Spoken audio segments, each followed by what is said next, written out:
The मुद्दा में आज दो मुद्दे हैं। पहला मुद्दा है कानपुर के बालिका गृह का, जहां 7 बच्चियां गर्भवती पाई गई हैं और 51 बच्चियों को कोरोना पॉजिटिव है। कोरोना महामारी के दौरान कोरोना पॉजिटिव पाया जाना स्वाभाविक है, उनको क्वारंटीन कर दिया जाएगा, उनका कोरोना अस्पताल में इलाज होगा। लेकिन मुद्दा ये है कि कानपुर के बालिका गृह में बच्चियां गर्भवती कैसे हुई और कब से यह घिनौना काम चल रहा था। सरकारी बालिका गृह में उस सरकार की नाक के नीचे जो सरकार बेटी बचाओ बेटी पढ़ाओ के नारे लगाती है और बच्चियों को बचाए जाने की, उनके मान सम्मान के बात करती है, दम भरती है, ऐसी सरकार की नाक के नीचे बालिका गृह में बच्चियों का गर्भवती पाए जाना एक बड़ा मुद्दा है। दूसरा मुद्दा है भारत चीन की सीमा पर तनाव का, जहां भारतीय सैनिक शहीद हुए हैं और भारत की सेना ने चीन की सेना का मुंह तोड़ जवाब दिया है, चीन के सैनिकों को भी मार गिराया है। लेकिन बड़ा मुद्दा है कि भारत और चीन के संबंध जिस तरह पिछले 5 सालों में रहे हैं और भारतीय प्रधानमंत्री ने वहां पर रिकॉर्ड तोड़ दौरे भी किए हैं, उसके बावजूद भी चीन और भारत की सीमा पर इस तरह से टकराव, जिसे राजनीतिक लोग कुछ अलग ढंग से लेते हैं। आज दोनों मुद्दों पर बातचीत करने के लिए हरियाणा के कद्दावर नेता, लोकतंत्र सुरक्षा पार्टी के संरक्षक, पूर्व सांसद राजकुमार सैनी हमारे साथ हैं, जो दोनों मुद्दों पर अपनी बेबाकी रखेंगे। देश के अंदर बेटी बचाओ बेटी पढ़ाओ का बहुत बड़ा ढंढोरा पीटा गया, लेकिन उसी योगी के राज में 47 बच्चियां का जो कोरोना पॉजिटिव पाए जाने की वजह से जो टेस्ट आया, उस टेस्ट में 7 बच्चियां गर्भवती पाई गई।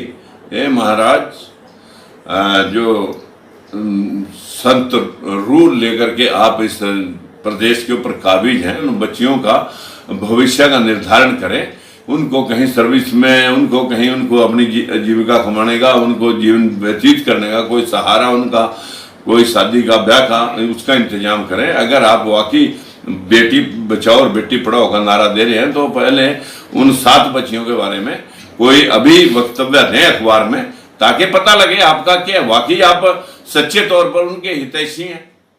तो सरकार गलवान घाटी पर चीन की बुरी नज़र का भारतीय सेना डटकर जवाब दे रही है, लेकिन सीमा पर जिस तरह तनाव होते हैं उस पर जाने माने कवि राहत इंदौरी क्या कुछ कहते हैं, उनको भी सुन लीजिए। सरहदों पर बहुत तनाव है क्या? सुने फरहान रेहान आफ्ताब और शाजिया, सरहदों पर बहुत तनाव है क्या? सरहदों पर बहुत तनाव है क्या? सरहदों पर बहुत तनाव है क्या? कुछ पता तो करो, चुनाव है क्या?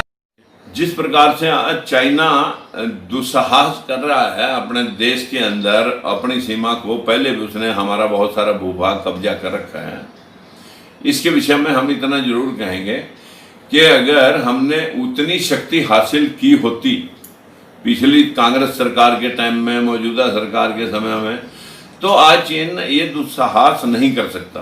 पर फिर भी हमारी सेनाएं माकूल जवाब दे रही हैं, उनके बहुत सारे बंदे मारे भी गए हैं और हमारे लोग अगर 20 मरे तो उनके हमने 30 या 40 मारे हैं। इसका वर्णन आ रहा है, अखबारों के माध्यम से आ रहा है या मीडिया के माध्यम से आ रहा है। वहाँ पर घटना देखने वाले जो भी मैसेज दे रहे हैं वो बता रहे हैं। लेकिन ये कन्फर्म है कि चाइना का युद्ध जब जब कोई चुनाव आता है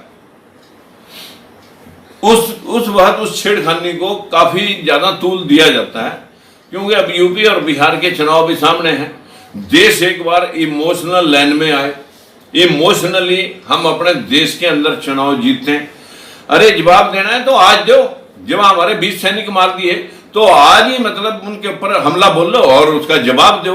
अब आप जो पहले सर्जिकल स्ट्राइक कर सकते हैं तो अब भी कर दो, अब कौन रोक रहा है?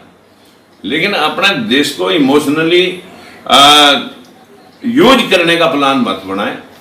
हम तो हमेशा पीछे कांग्रेस सरकार से भी, मौजूदा बीजेपी सरकार से भी एक ही अपील करते हैं, आपके हाथ में बागडोर है।